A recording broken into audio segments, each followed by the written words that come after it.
آدمی کو جب گواہی دینی پڑے، چاہے اپنے نفس کے خلاف کیوں نہ گواہی دینے پڑے، اپنے والدین کے خلاف کیوں نہ گواہی دینی پڑے، اور اپنے اقربا کے خلاف ہی کیوں نہ گواہی دینی پڑے، آدمی کو حق کی گواہی دینا چاہیے اور ہمیشہ عدل کا دامن تھامے رکھنا چاہیے۔ اسی لیے رب العالمین نے قرآن میں فرمایا۔ السلام علیکم ورحمۃ اللہ وبرکاتہ۔ الحمدللہ کفا وسلام علی عباده الذین اصطفى، اما بعد فاعوذ باللہ السمیع العلیم من الشیطان الرجیم، بسم اللہ الرحمن الرحیم۔ وَإِذْ قَالَ إِبْرَاهِيمُ رَبِّ اجْعَلْ هَذَا بَلَدًا آمِنًا وَارْزُقْ أَهْلَهُ مِنَ الثَّمَرَاتِ مَنْ آمَنَ مِنْهُمْ بِاللَّهِ وَالْيَوْمِ الْآخِرِ۔ قابل صد احترام امیر مرکزی جمعیت اہل حدیث ہند و محترم صدر اجلاس، معزز علماء کرام، حاضرین، وقت کی نزاکت کو جانتے اور سمجھتے ہوئے بہت تھوڑے وقت میں نقض امن ایک جرم ہے، اس پر میں کچھ اہم اشارے دیتا چلوں۔ امن ایک بہت بڑی نعمت ہے اور نعمت کی پامالی عظیم جرم ہے۔ معاشرے میں بہت سے لوگ ایسے ہیں جو امن کو توڑتے ہیں، امن کو پامال کرتے ہیں، وہ انسانیت کے دشمن ہیں۔ زمانہ جاہلیت میں بھی کچھ ماحول ایسا ہی تھا، لوگوں کے اندر افراتفری تھی اور قومی عصبیت اور رنگ و نسل کی عصبیت ان کے اندر پائی جاتی تھی۔ آپ جانتے ہیں صبح سے آپ نے خطابات سماعت فرمائے، دور جاہلیت کے تعلق سے بھی بہت سے اشارے دیے گئے۔ دور جاہلیت کا حال یہ تھا کہ لوگ دوسروں کو ناحق قتل کرتے اور بعض لوگ اپنی اولاد کو زندہ دفن کر دیتے، اور قومی عصبیت کا عالم یہ تھا کہ جب اپنے قوم اور برادری کے کسی فرد کی مدد کرنے کو نکلتے تو یہ نہ پوچھتے کہ یہ حق پر ہے یا ناحق ہے۔ چنانچہ ایک شاعر نے اس ماحول کی عکاسی اس انداز میں کی ہے: لا يسألون أخاهم حين يندبهم فی النائبات علی ما قال برہانا۔ یہ لوگ اپنے برادری کے آدمی سے پوچھتے نہیں تھے، کوئی دلیل اور برہان نہیں پوچھتے تھے جب وہ ان کو ان کی مدد کے لیے بلاتا تھا۔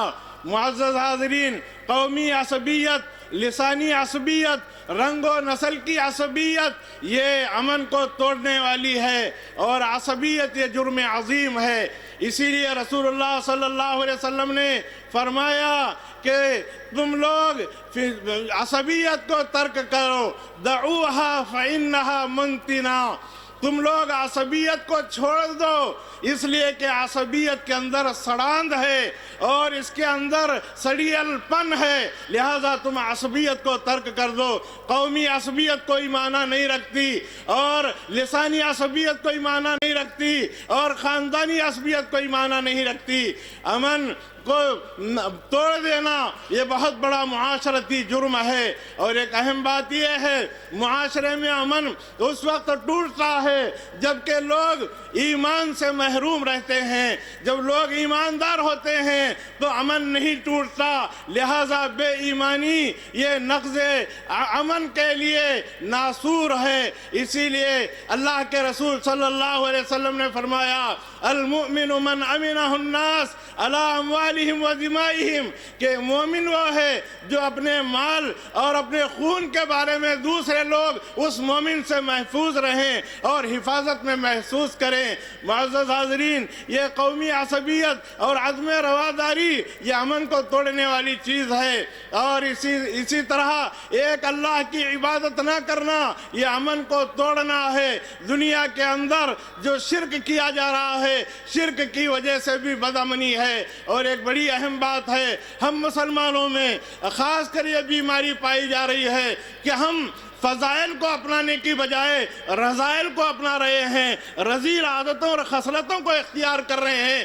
اس لیے ہمارے اپنے ماحول میں بدامنی پھیل رہی ہے۔ کیا ہم غیبتوں کے عادی نہیں ہیں؟ کیا ہم کینہ و حسد کی پرورش کرنے میں مصروف نہیں ہیں؟ کیا ہم بے جا الزامات لگانے کے عادی نہیں ہیں؟ جبکہ قرآن مجید ان تمام بیماریوں سے ہمیں روکتا ہے اور کہتا ہے یا ایھا الذین آمنوا اجتنبوا کثیرا من الظن ان بعض الظن اثم ولا تجسسوا ولا یغتب بعضکم بعضا ایحب احدکم ان یأکل لحم اخیہ میتا فکریہتموہ۔